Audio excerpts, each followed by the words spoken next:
Okay, I guess we can start. I would like to welcome you after a long break. We're back at the lecture cycle, which has a very unusual genre of generic narrative tracks. At the time, I decided to take a deep dive into the personal fates of specific authors that I consider to be important, iconic for Russian art history. And today we're going to learn about Vitaly Komar and Alexander Melamid. And they have largely defined the style of the 1970s, 80s, and even 90s. A lot of art critics and historians consider them to be the authors that are just as important as Ilya Kabakov, our star. We're going to try to figure out why that's the case today. 1960s gave the Moscow underground a whole series of, a whole group of artists that's created a foundation, an aesthetic foundation, a social and economic position of an artist that was announced against the law by the state. Their artistic language, their style was a twin of the Soviet socialist art, and they also insisted on the uniqueness and their ethical completeness. And the opponents of socialist arts, the underground artists of the Soviet Union, juxtaposed the concept of the image to the reality in its revolutionary development, creating an alternative system that's maximized through going to spiritualism and the codes of the legacy that Russia lost.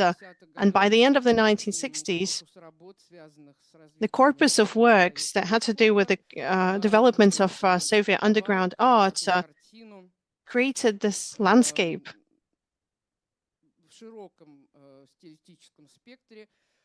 A wide stylistic spectrum, if you will, that encompassed several concepts that had to do with metaphysics, with spirituality, which was again juxtaposed to the soulless Soviet style or method of socialist art. It could have been geometrical abstractions or metaphysical, naturemort, religious topics, something that could never be a part of a Soviet exhibition hall.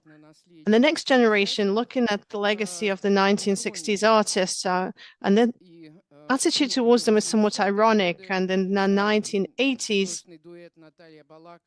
Natalia Balakova and Anatoly Zhigalov from the Tatar group were ironically commenting on the legacy of the Soviet nonconformism of the 1960s in an installation called The Kitchen, the cuisine of Russian art.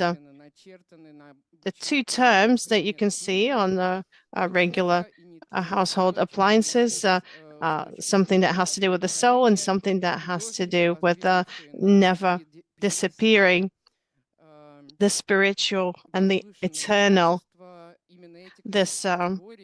These are the categories of spirituality and eternal existence. They juxtaposing the chaos of the Soviet official art. The authors that came after the nonconformist artists of the 1960s did no longer considered this art to be sacral, to be pure and spiritual. And what's most interesting is that this change in the generations was not the only reason for this type of attitude to the art of the past decade. The reason was that the artists of the first generation of non-official underground art from the Soviet American art historian Margarita Tupitsina, she coined the term dissident modernists, and this is what they were referred to as the authors of this generation took in various modernist movements of the 20th century and they reprocessed them into something that was fit for home-led art. They also took in the modernism discourse and the attitude that the modernism concept had towards the uniqueness of each individual work of art. Inevitably, they were replaced by another wave, a different wave, that treated art as a sort of endless universe of opportunities and non-hierarchical language that would absorb everything, starting from masterpieces of the great past to various kitsch works of their contemporaries, folk artists, Soviet artists, and the first to discover this ocean of opportunities were the first Soviet postmodernists, Vitaly Komar and Alexander Melamid.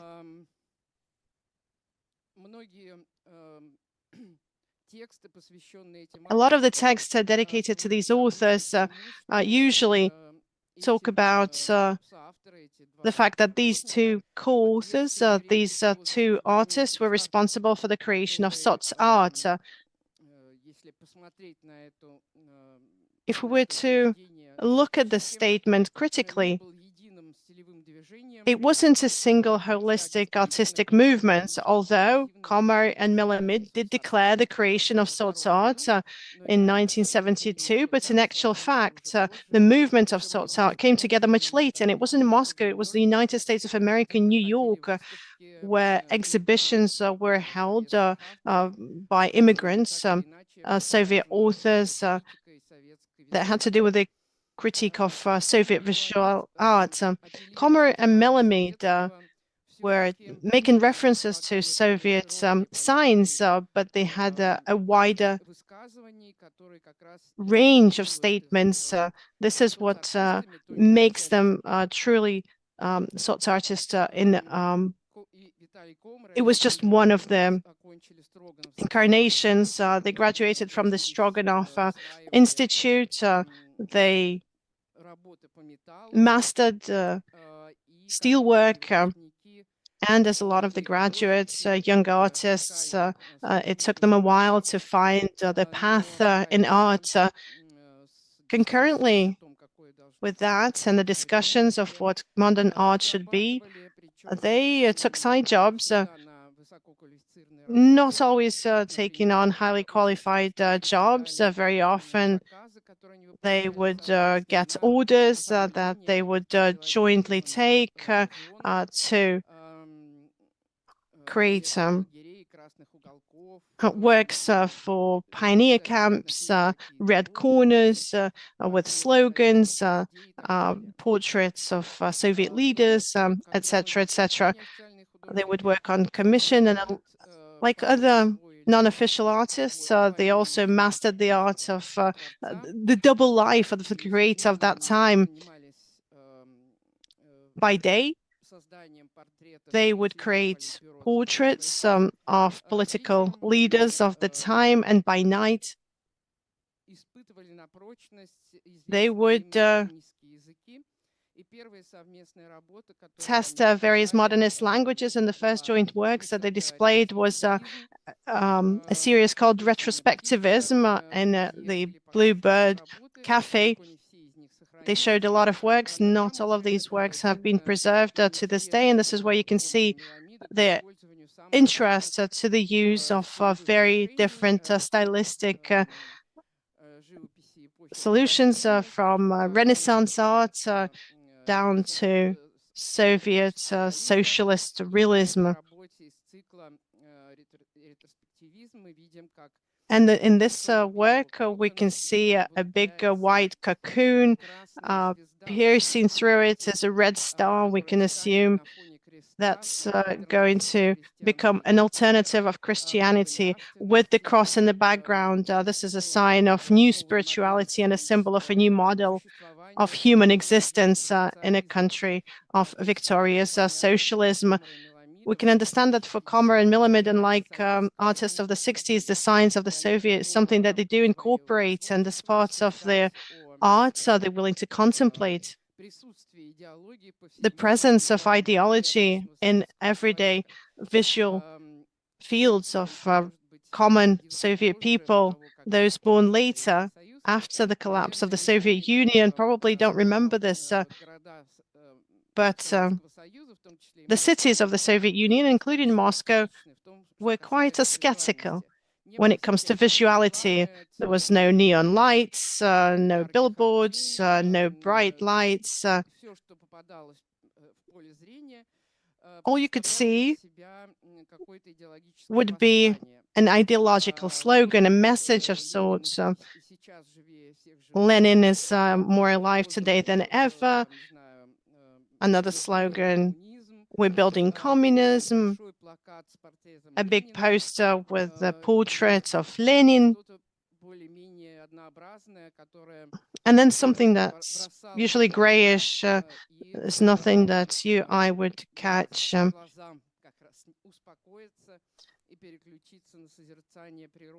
There was nothing that would help you switch to contemplating nature and other works of art that you had to seek out in museums and exhibition halls.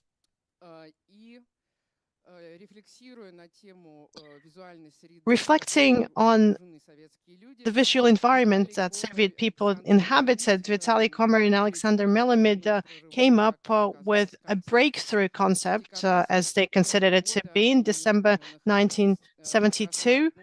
They were working at something that we used to be working on. It was an anniversary of one of pioneer camps, and they were sitting in the cold of the cellar of this camp. They were really bored with what they were doing. They weren't inspired at all. It was a red flag that they had to apply white letters to. And as they contemplated later, all they had is youth, vodka, and a hope to get their pay. And then at some point, getting tired of their daily activities, Melamid, I think, said, just imagine, Vitaly, if we weren't sophisticated intellectuals that are currently working on producing something that's completely unpleasant to them, what if we were genuine artists that are perceiving these images as elements of the system, of something aesthetic, something that's beautiful? Otherwise, we'll always be lost, and we need to take in the Soviet style and recreate it and put our heart and soul into it. I'm not quoting directly, I'm just rephrasing the dialogue that they had. And then at the beginning of 1972, they come to create a whole series of works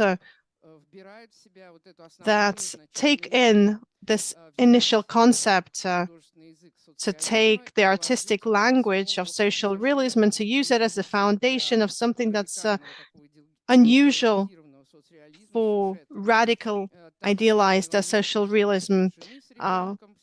Komar makes a portrait of his wife with a child in the style of a poster of the 1960s, and it's not a specific woman. His wife Natalia and his son Pyotr. These are unified figures of the Soviet ideological hierarchy. The eternal mother with a happy child in her hands. For Alexander Melamid, his father became the main model that he depicted against the red background. in the form of a sculptural mosaic profile that the Soviet people would associate with something that's had to do with the legacy of the post-antique mosaics in the Soviet subway, in the Soviet metro, with profiles of the founding fathers of Marxism and Leninism, and the form and the formal solution of this portrait of the people that were most important in the life of any person is not associated with an intimate portrait of a member of one's family, but rather with a parade official portrait of a Soviet official. And this same format we see in this double self-portrait by Komar and Melamid when they depicted themselves against a red background surrounded by this inscription of famous artists of the beginning of the 70s of the 20th century, Moscow. The style that they're using in order to depict their proud profiles is a reference to the parade monumental styles of the Soviet social realism of the Stalin era. They're becoming a part of the Soviet culture that other artists would turn away from or run away from into metaphysics, into isolation that they would find in landscapes with Orthodox churches, or expressionist portraits of their contemporaries. Contrary to that choice, Komar and Melamid choose this specific style, and for them, it's not just an ironic mimicry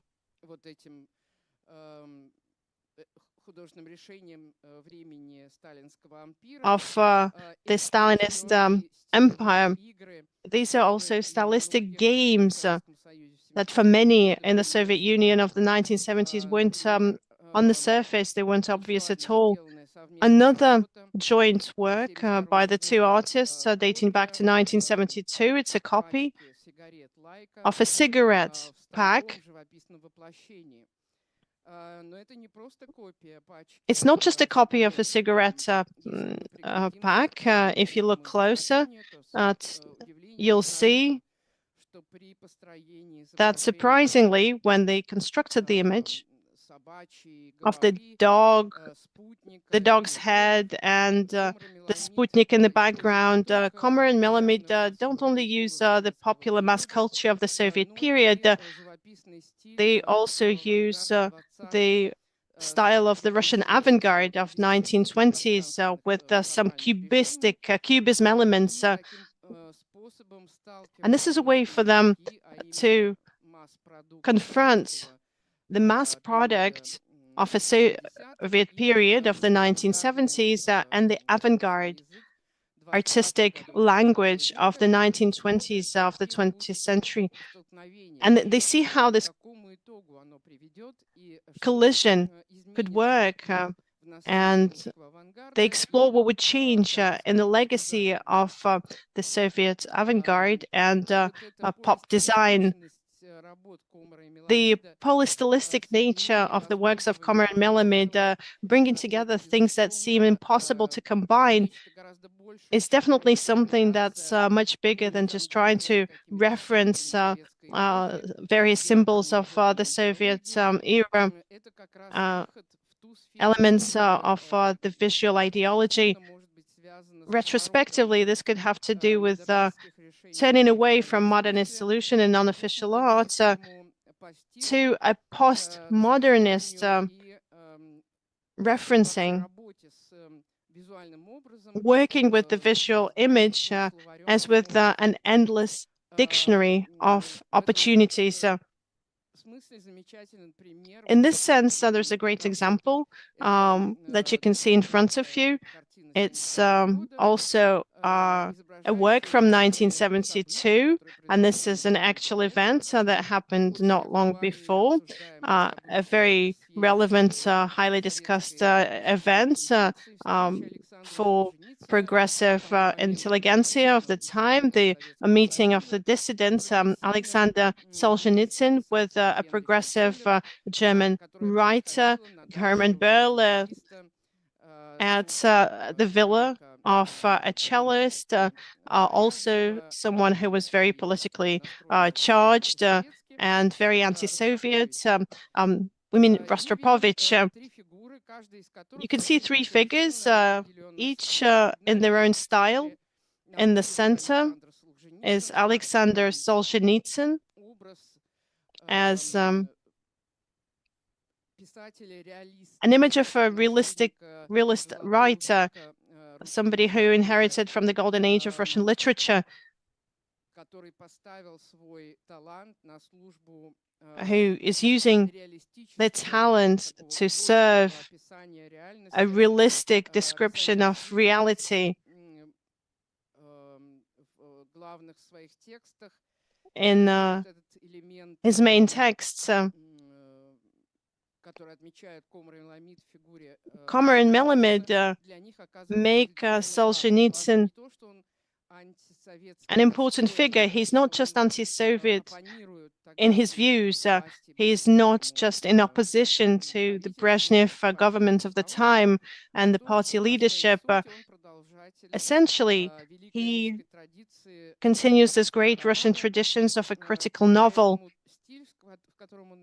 The style that his figure is painted in is a system of visual thinking of the Peredvishniki of the 19th century. He is extending his realistically depicted hand to Henrik Böll, who mutates the further away he is from Solzhenitsyn, the more he turns into an icon. If you look closer, you'll notice that. If you look at his pants and his suit,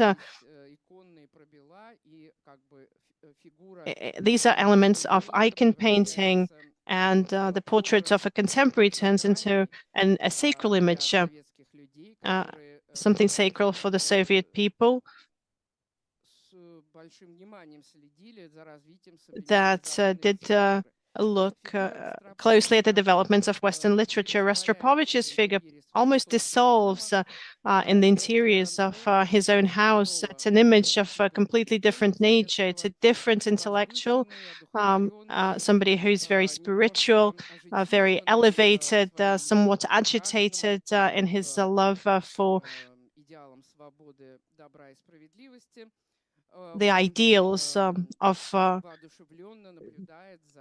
good and justice. He's observing this iconic meeting.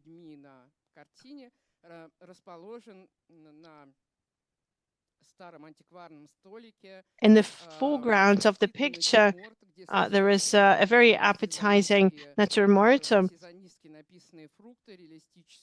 There are very Cézanne fruits and a very realistic vodka bottle and a cubistic set of elements that we can see in the way the surface of the table is depicted.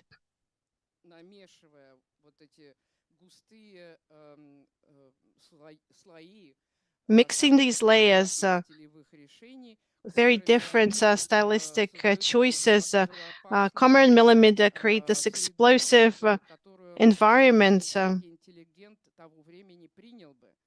that not everybody in the cultural layers back in the day would accept.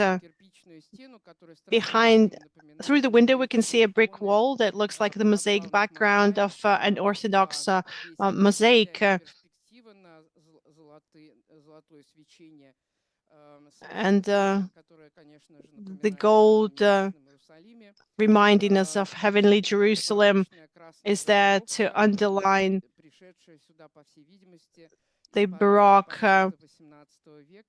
red fabric that came from the parade, portraits of the 19th century that was copied happily in the 1930s by Stalinist artists when they came up with the backgrounds for portraits of Stalin.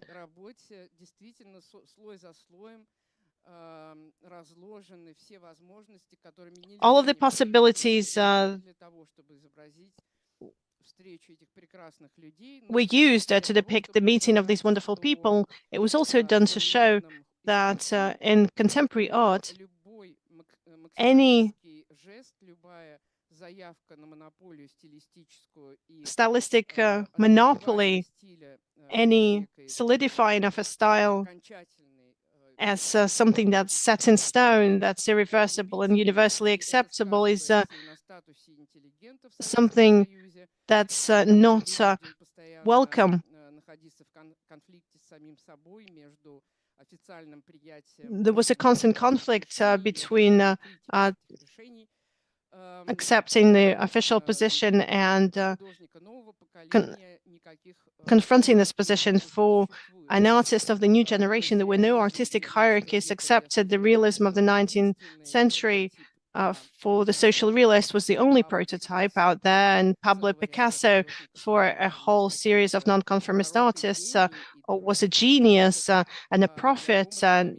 For Komar and Melamid, that's not the case at all, and they are willing to consider both Repin and Picasso on the same line, and Jackson Pollock, and they're willing to reference various figures of the past with great joy and a hope of learning something from them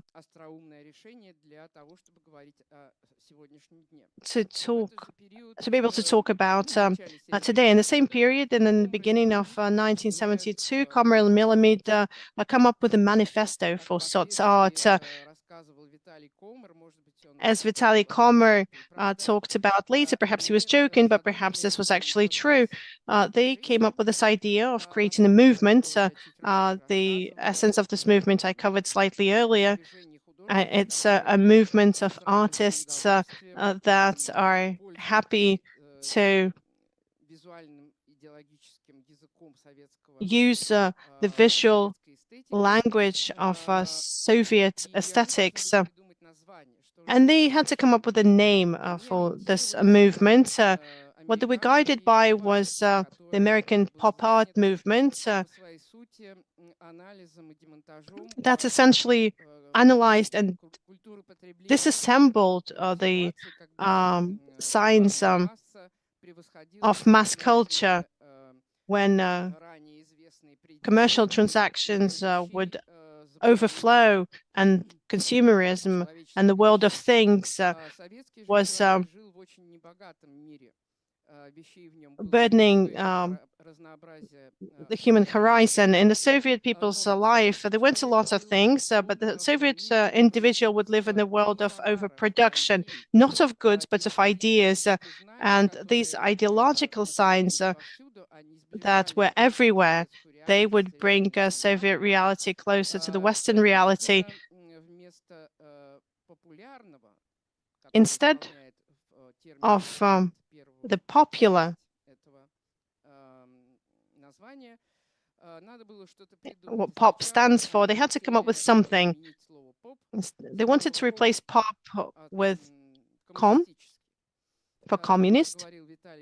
But as Vitaly Komar said, Melamid objected, it looks like Komar art, and they had to reconsider the decision. And this would lead to this hybrid word called Sots art, socialist art that works with Soviet visuality as the world of overproduction of ideas. The manifesto was distributed among a lot of the participants of the underground arts movements of the day. Not everybody signed this manifesto. In fact, a lot of people refused. And this is something that's really strange to conceptualize today. Komar and Melamid weren't just parvenu for this official culture of the day, but for the culture of Moscow underground. Not a lot of people wanted to deal with them. Specifically, everybody thought that they were too radical, too critical, too bold, So the manifesto was signed by a small group of their friends and students, and you can see all of them on the photo.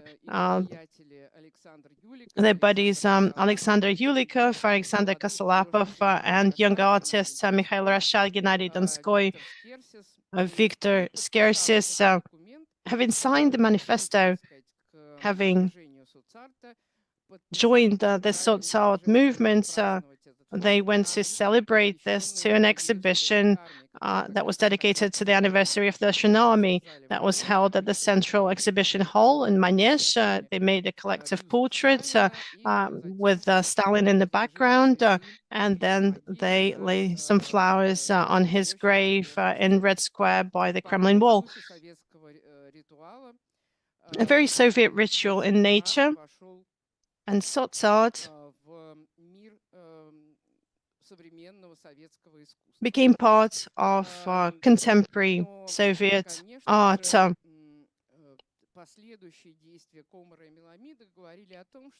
Subsequent actions by Komar and Melamid indicated that their Sots art was more diverse. It wasn't a style, of course. They always look wider, look for wider horizons.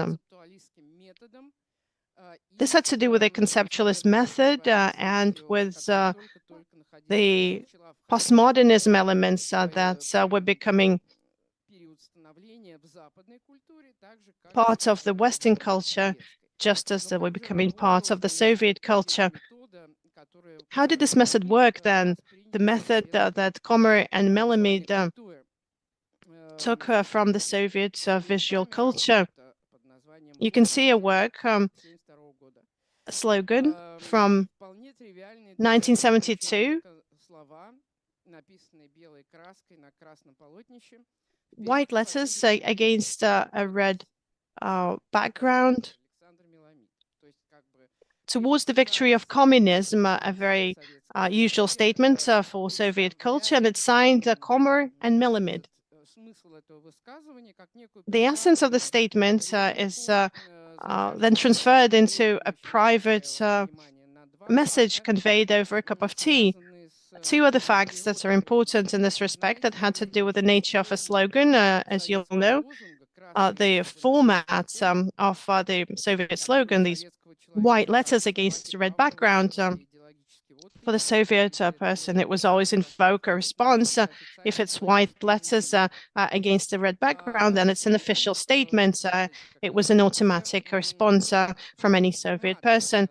But the format of this color combination came about thanks to the Soviet avant-garde artists that developed the aesthetic of Soviet festivities. This is their formal decision that was proposed for the celebrations of the first anniversary of the October Revolution in Moscow.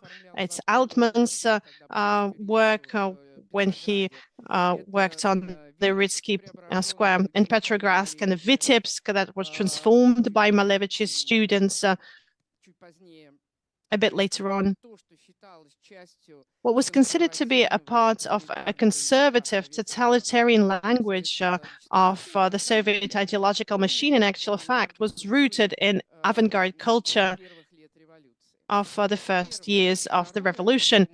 That's the first point. And the second point that's important to remark on here, Komar and Melamid didn't just privatize the Soviet ideological vocabulary, reducing the pathos. It's also an interesting formal twist. What do we see? This is not a painting. It's nothing, it's not graphical art. It's just a piece of fabric with words on it. What do we have?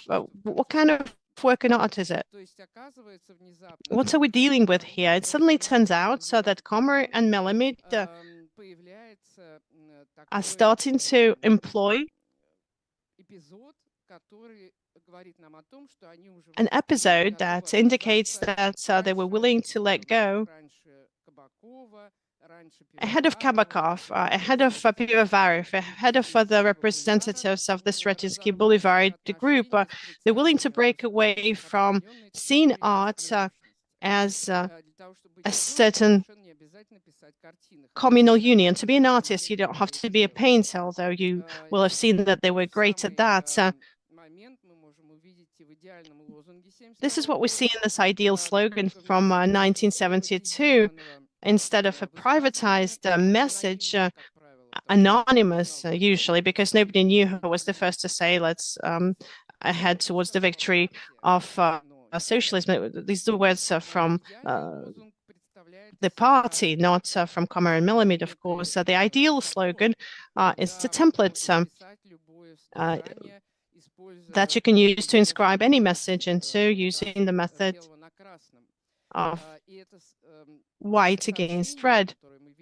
And this message that we can see in this ideal slogan does not convey anything. It's empty. At the same time, you can read it easily as an ideological message because something is written in white against a red background.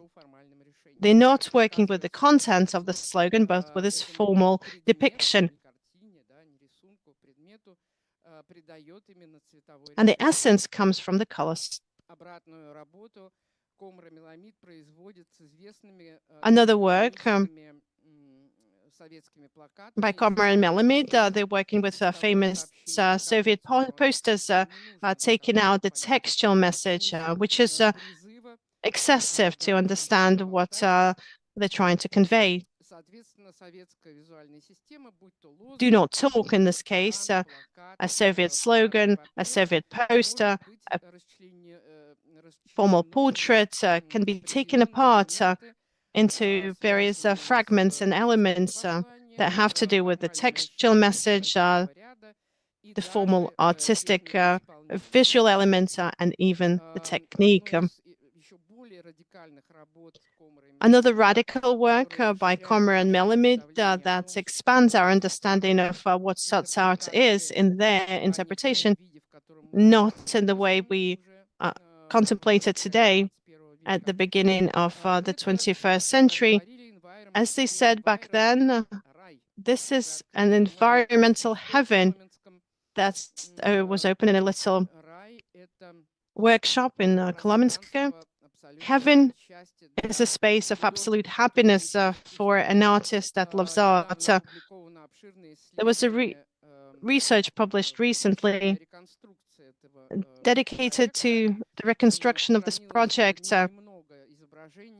Not a lot of images were preserved from the time, but even the ones that are there, you can see elements of desacralization that Komar and Melamid use in order to disassemble these big narratives. And it doesn't matter if these were narratives of the Soviet ideology or these were narratives of the spiritualized Soviet intelligentsia. It was overloaded with images of technology. And you can see this portrait sewn from different elements that would create a multifaceted image of something sacred. In the interpretation that we find in a scientific article that was recently published in an artistic critical magazine, and what's always been important to me is that we can see 4 different faces that are sewn together, and they seem to embody this universe of the Soviet intellectual.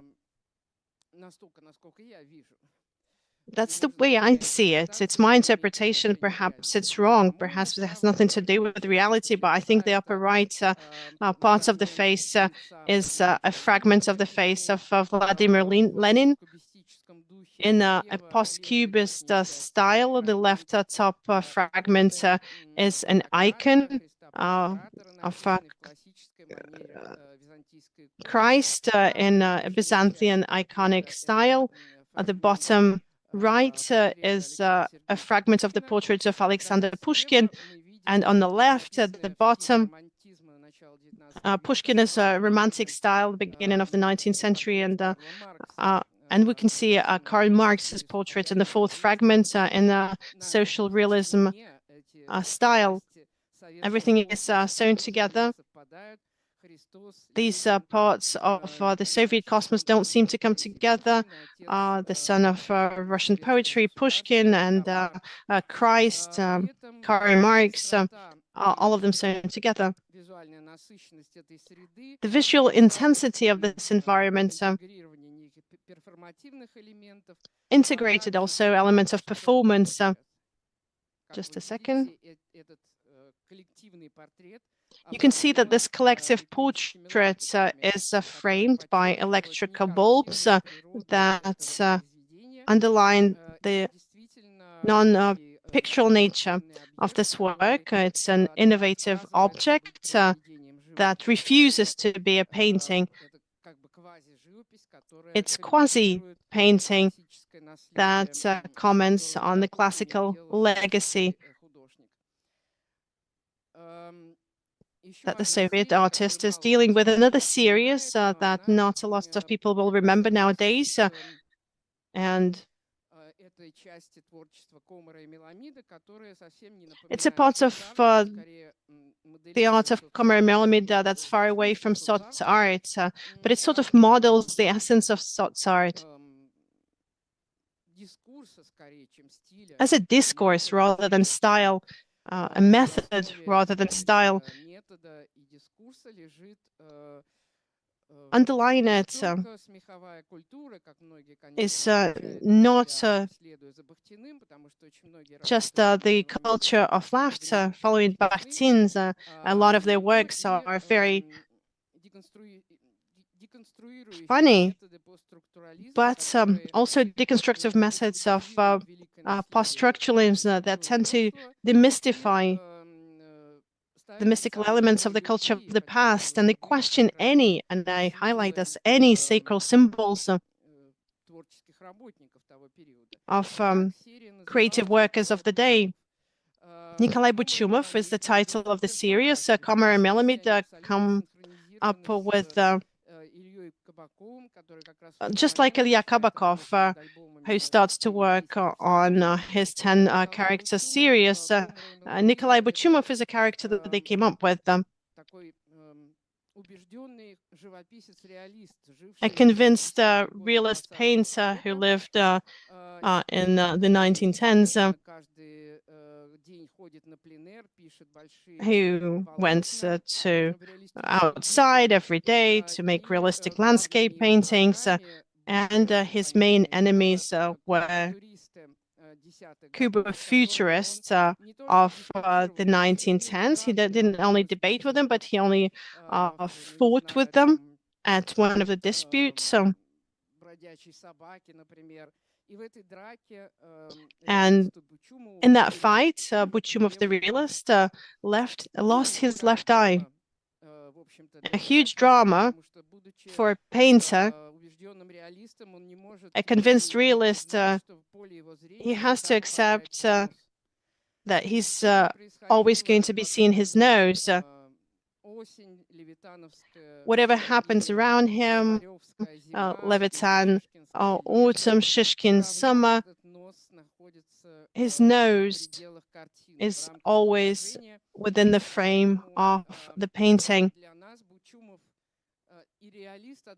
Buchumov is a realist to us, but also an avant-garde painter who is destroying the elegy of Russian landscape with his goggle-like nose. He's destroying the tradition that he so much admires. Another character that Komar and Melamid invent is Apelles Zyablov. In the Petrovsky Academy lists, they claim to have found this artist, Apelles Zyablov. No works remain from him.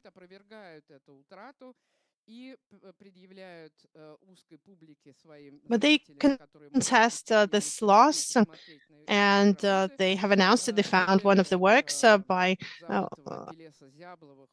long-forgotten Apelesa Zyablov, an artist from the 18th century who had to make a portrait of the empress. But he realized that he's unable to do so. He's unable to depict the grandeur of what he sees in front of him, the grandeur of the absolute power. So time after time, he creates a portrait of Her Highness Nothing, the first abstract painting in the history of Russian culture. Various color schemes are used. They are preserved to a different degree. They have different degrees of expression, but in one way or another, they show the world of an artist of the 18th century that couldn't know about Mondrian, Kandinsky, or Malevich, but nonetheless, he's there inventing this style, this lack of object. Concurrently to working on various different projects, Komar and Melamid were very socially active.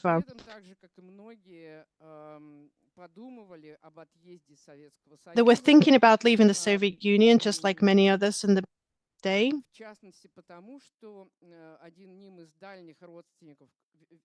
One of the distant relatives of Alexander Melamid was a famous New York gallerist, Ronald Feldman, who from time to time would send them packages, not just jeans, American jeans, but Art in America magazines, so they knew what was happening in the West, in the Western artistic world of the time.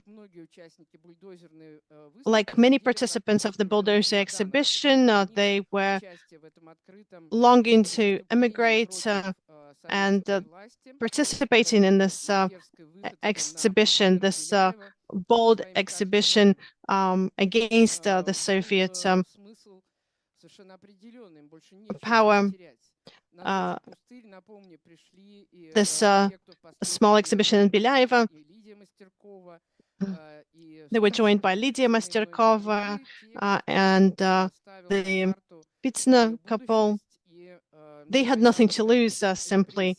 They weren't afraid of possible repressions. At the same Bulldozer exhibition, some of the works by Vitaly Komar and Alexander Melamid were lost.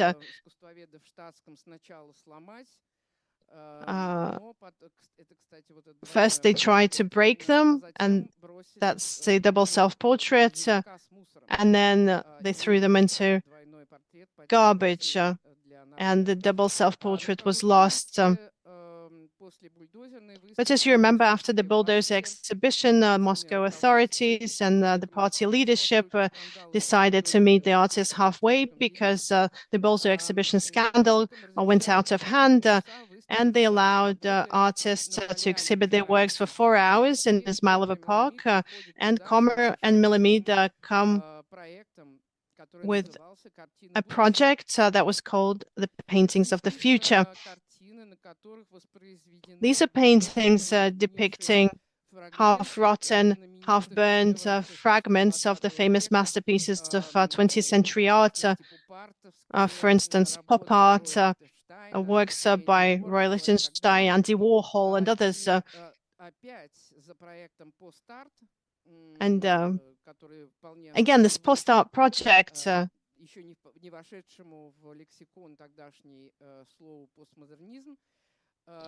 which refers to postmodernism, it seems like a time machine. Komar and Melamid went into the future, and in the archaeology of the future, they discovered the leftovers of the modernism art of the 20th century, equating it in this way to the broken vases from ancient Greece and the ancient Rome mosaics, etc. And through time, they return these fragments, these shattered fragments of the great past to the Soviet viewer. As I've mentioned, this is an exhibition in the House of Culture at the People's Exhibition. In 1975, the majority of the Soviet underground, Komar and Melamid was somebody who not a lot of people wanted to deal with. And that's why perhaps the jury of the exhibition, rather democratic, made up of non-conformist artists, they refused to accept works by Komar and Melamid, not giving them the opportunity to display the works in this exhibition of non-official art, one of the two that were allowed back in the day. What did they want to show at this exhibition? It was a project called the Ideal Document. It's clear today, a lot of the participants of the exhibition did not consider this to be a work of art at all, because it was an imitation of an act that was performed in real life, or maybe perhaps it wasn't. A number of black and white photographic prints. On the first one, we can see all of the possible Soviet documents that a Soviet person could possess, their passport, their bank book, their diploma, birth certificates. I don't remember what else. They created transparent plexiglass copies of these documents, trying to come up with an average statistical document, and they mixed all of the colors of these covers, and you can see what they came up with. The red square by Malevich. They seem to be ahead of their time. They're not just innovative in terms of their methodology, involving various performative elements and the black and white photographs to document reality that claims to be an aesthetic product. Back in the day, this was something a lot of people would have doubted. Moreover, way ahead of Groys's book, The Style of Stalin, they're linking social realism with the legacy of the Russian avant-garde. Proposed to Stalin a model of the totalitarian transformation of the Russian society and the creation of an embodiment of utopia on earth. That's a document that any Soviet person could possess, being a part of the Soviet universe and a happy success of Russian avant-garde. Komar and Melamid were great at performances. This famous performance dating back to 1975, perhaps there are only a few black and white photographs that remained and a written comment. How to get an injection of joy on a daily basis? You have to go to a newspaper stand and buy as many copies of the Pravda newspaper as possible, to put those into some hot water, to mince them in a mincer, to add some onion, to make them into little cutlets, and to bake, to fry on some oil in a pan. They might turn purple, but that's not dangerous. It's just how paint works, how it penetrates the body of ideology. Pravda, that was at the forefront of the Russian ideological narrative. It was the central newspaper of the ruling party of communists. It might have been read, but physically eaten. You can physically consume ideological narrative, and then you would pick up this right wave that would be urging you to follow the ideology of the party. Another project,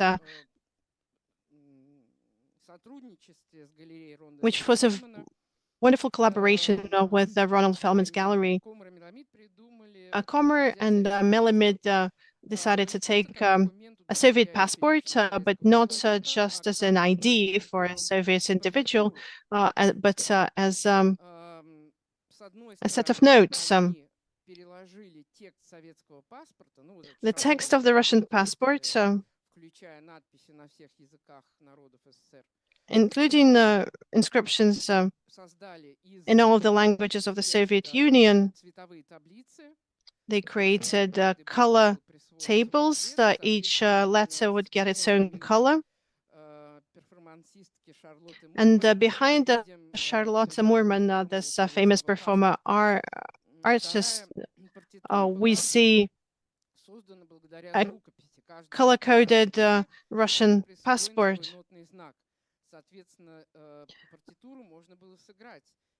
The sheet music could be played, and this happened in 1976. Charlotte Moorman played the cello in New York. Natalia Yulikova, a pianist, performed in Moscow. She was hoping to synchronize with her colleagues from far abroad. They continued to work with the symbol of the Soviet ideological sign.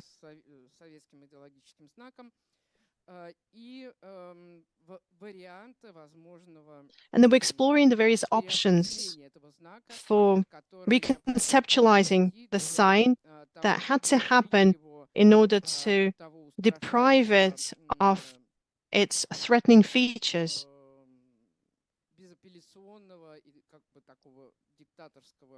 Its dictator-like omnipresence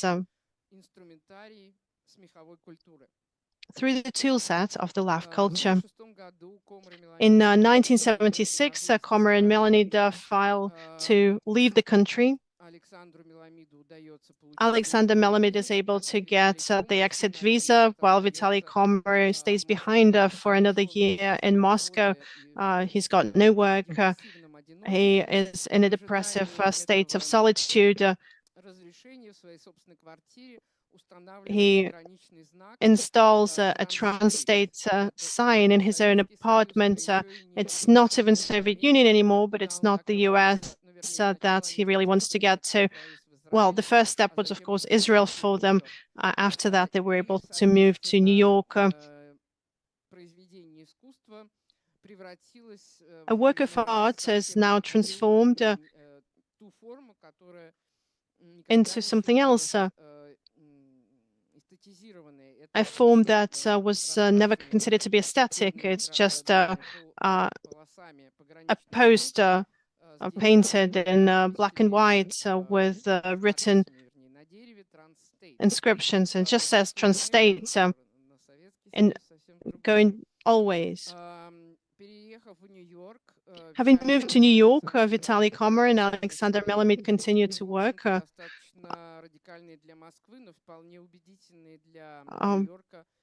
on projects that were radical for Moscow, very convincing for New York. They became the epicenter of the New York artistic community. It turned out that what they were working on coincided with what was happening in the East Village galleries or in Tribeca. That's when they met Andy Warhol, and they suggested that he participate in one of their projects. And Andy Warhol gladly agreed. Vitaly Komar and Alexander Melamid registered a corporation in New York that was dealing in human souls. Everybody who wanted to sell their soul would be given a certificate of acquisition. They would be paid a certain amount of money, and then the certificates would be sent to an investment package. And adverts came out in New York Times. There was a news ticker to advertise this incorporation. There were billboards in New York Square, and they were able to acquire a lot of souls from ordinary New Yorkers, including Andy Warhol, gallerists, artists, prostitutes, taxi drivers, all happily sold their souls, and then a batch of these certificates was sent to Moscow, where in 1979 an auction was held to sell American souls to Soviet people. These souls were presented in a small mice cages that said SOS, Save Our Souls.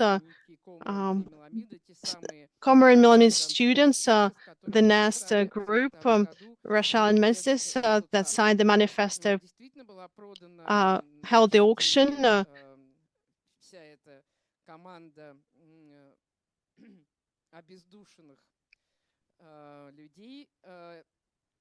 A lot of these souls were sold, and I can share a secret.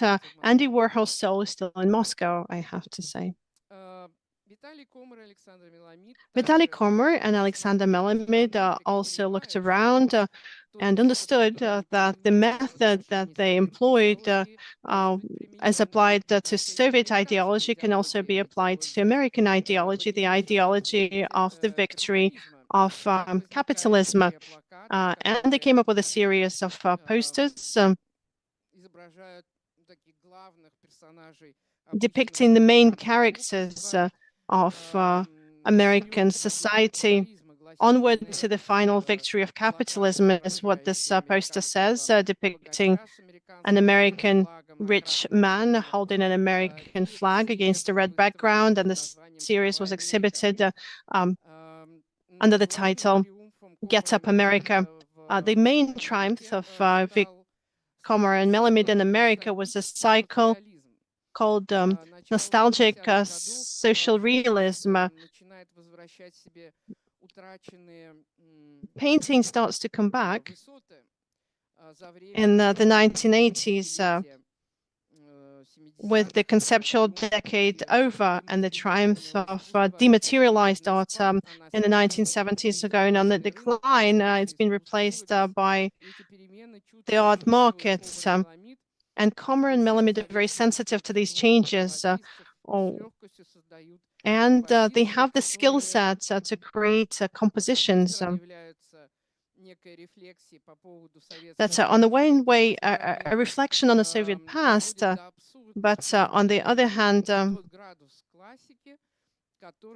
they absurdify the degree of classicism required of a Soviet artist in the 50s and the 60s, etc. This ideal brushwork, ideal pictorial art, a very academic spacing, a very harmonious color scheme. And of course, this is something that appealed hugely to the wide American audience that was used either to abstract impressionism or postmodernist paintings of the 1980s. This series was pretty successful, not just because it was an ironic way to depict the images of the Soviet era, but also because there was a radical shift from conceptualism performance to black and white photographs and textual descriptions to this colorful, monumental painting that private collectioners were happy to purchase. And over this period, Komar and Melamid become the only, I think, back in the day and perhaps even later, the only Soviet Russian artists whose works are in the Whitney Museum It's an American art museum, unlike MoMA or Guggenheim. Having taken root in America, Vitaly Komar and Alexander Melamid continue to work with the Soviet legacy. They're not forgetting the contemporary American context. I don't have much time left. I won't have time to go through it all, so I'm clicking through these works.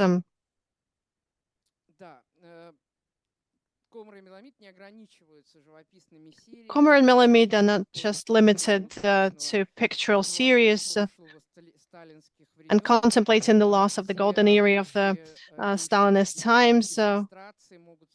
Workers in demonstrations can meet a small dinosaur in the street, and the muses drawing the profile of Stalin in order to affirm the social realist method. For Komar and Melamid, it's just one of the possible options on a pathway where there are more opportunities than one has efforts or time.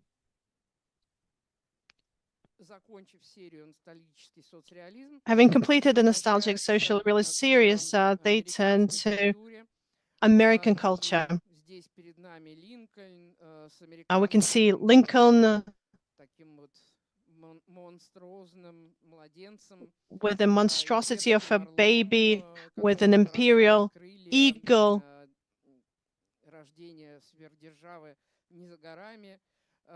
These super empires about to be born. And the more complex stylistic collages that have nothing to do with the reminiscing about the Soviet Union. This is a series dedicated to American ideology.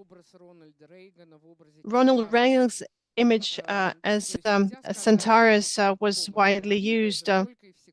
Social art of Komar and Melamid is not just Stalin, it's not just about red flags, it's a wide range of possibilities where they can turn to Stalinist social realism, but at the same time, capitalistic postmodernism as well. Another example of a bold solution. This is Paris court, but the goddess that's extending her hand with an apple is the leaders of states fighting against Hitler. Hitler's Parisians. And this is all a neoclassical landscape.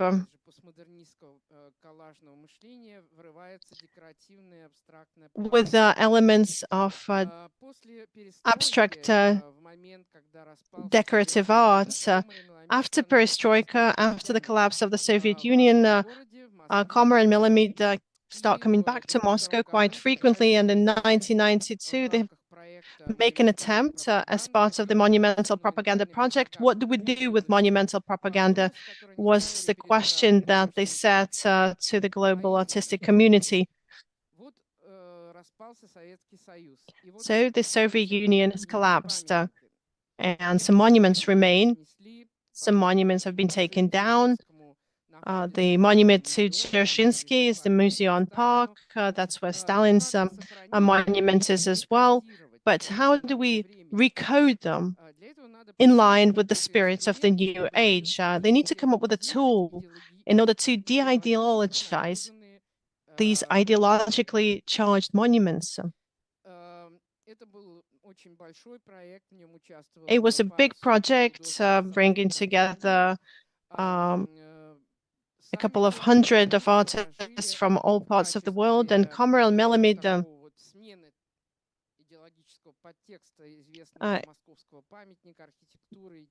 came up with this project, this new sticker on the pyramid of the mausoleum. Of course, they weren't allowed to do that. they weren't allowed to install this sticker on the mausoleum, but in the collages and the performance that was held in Red Square, in one way or another, they were able to formulate their idea. The next project was just as famous and internationally resounding. It was launched in 1994 in the United States of America when Komar and Melamid joined forces with sociologists and art historians and artists. With the help of Ronald Feldman, they hired a sociological company that put together a multi-page questionnaire, a poll that was offered to thousands of American citizens, and they had to answer hundreds of questions. What should your favorite American painting have? And your preferred work of art, most liked work of art, and what shouldn't be in it. Thousands of people responded. Conclusions were drawn. In line with these conclusions, it became apparent that American citizens love landscapes of their own country, and this favorite painting should depict heroes from American history, children and animals.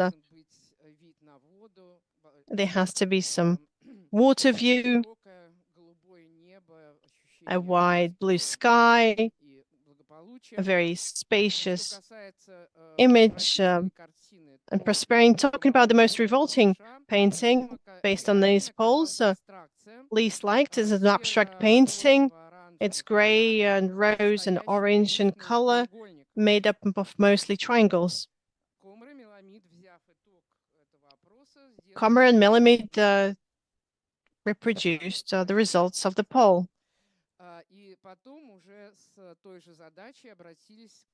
Later on, they turned to a Russian sociological agency, and this is the couple of paintings for Russian people. The preferred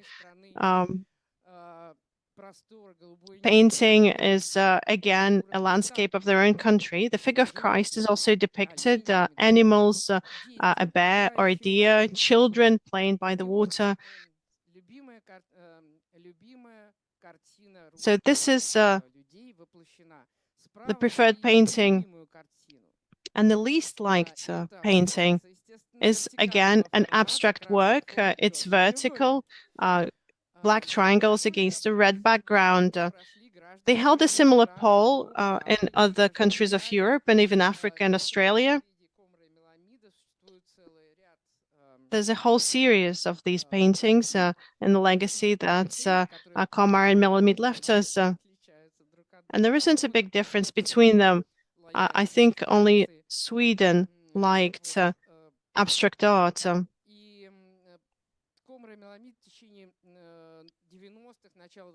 Throughout the 90s, at the beginning of the 2000s, Komar and Melamid continued to experiment, not with ideological science, but they're questioning what culture is at large. When elephants paint is the project that they took to the Venice Biennale in 1997 to represent Russia. It wasn't the official pavilion of the Russian Federation. It was a parallel exhibition that was created by private individuals, but nonetheless, they were co-authors with Thai elephants that created inspired paintings, created unforgettable works of art. And as Komar and Melamid indicated, each of the elephants had their own style, their preferred color scheme.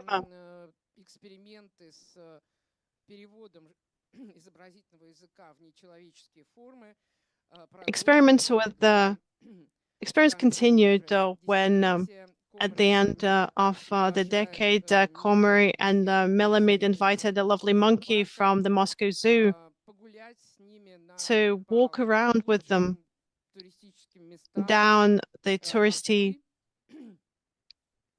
spots in Moscow.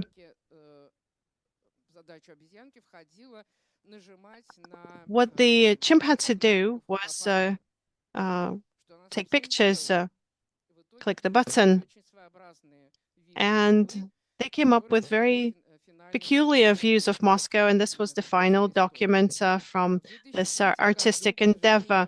In 2003, unfortunately, this duo fell apart, and each of the authors continued with their solo paths. Quite specific, Vitaly Komar continued to work with these postmodernist constructs. This is the photographs taken by the chimp. You can see the lack of focus. And Alexander Melamid conquered another height in 2003 to 2005. He created a series called Holy Hip Hop.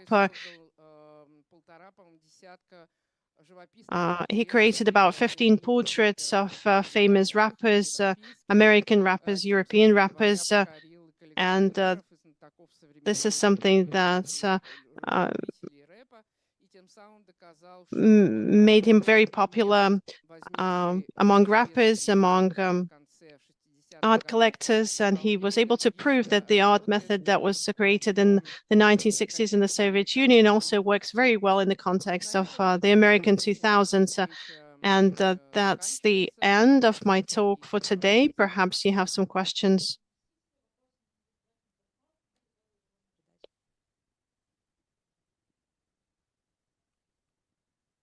Ну, примерно то же самое, но, собственно говоря, им довольно много лет, и они уже не работают с такой How old are they? Well, they're quite old. The last exhibition by Komar was held back in 2015, and their joint exhibition, a retrospective that was held in Moscow. It's not a full-fledged retrospective because well, we wanted to do something at the garage. We wanted to have a retrospective exhibition, but we dropped the idea because it was impossible to get a whole series of works that are currently in American collections. America wouldn't release any works of art to Russia. So we decided to delay it till better times. An exhibition was held at the Moscow Museum of Contemporary Art. I don't remember when exactly. I think back in 2017 or 2018. They live in New York.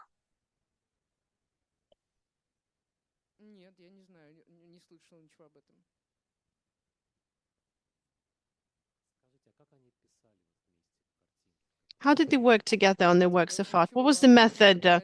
This is the key question that they have never once answered in my life.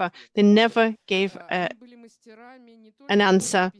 They were not just masters of art. They were not just masters of conceptual projects. They were also famous for the performance lectures. They knew how to escape answering a question. I can't explain the method. I don't know how exactly they worked. We don't really know how Dubasarsky and Vinogradov worked together either, how Rязанов and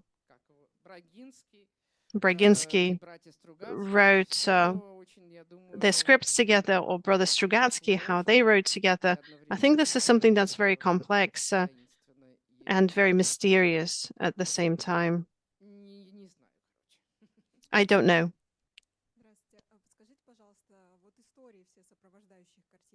All of the stories around the paintings that you were talking about creating different characters, how did the public learn about them? Well, just imagine that you are an unofficial artist. 1975, where you have no chance of being exhibited, not to talk about Manège, but not even at some culture house attached to a factory. Where could you display your works? Well, when guests come to your workshop or to your apartment, and as the owner of the space, you will narrate it, or you give a text as a comment to the project. There are no other options. There's no publications that were possible at all.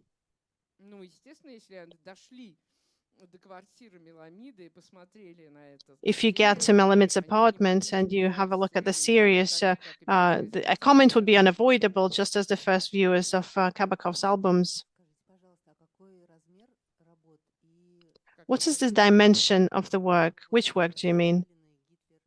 With Stalin and Hitler? That's a huge, huge piece, several meters long, about 2 meters high.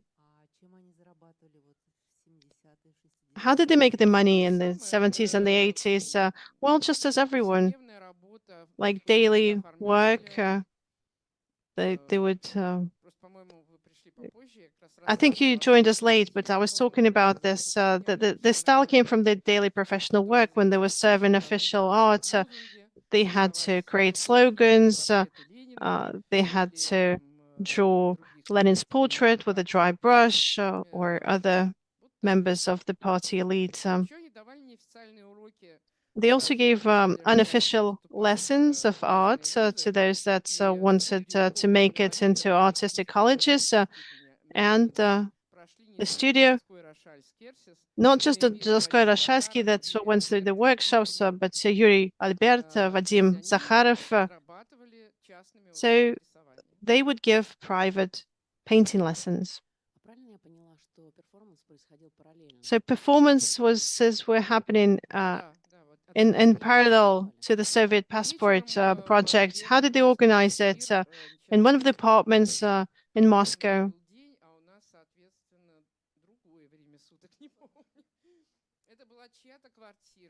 It was somebody's apartment. I don't remember whose. I remember the photographs. It was a full house, a lot of guests, a regular Soviet apartment. There was a piano. Natasha Yulikova was playing the piano in sync with the cello being played in the US at the Feldman Gallery with Charlotte Moorman, who was playing the cello. I think they were connected by an international phone call, but I'm not sure.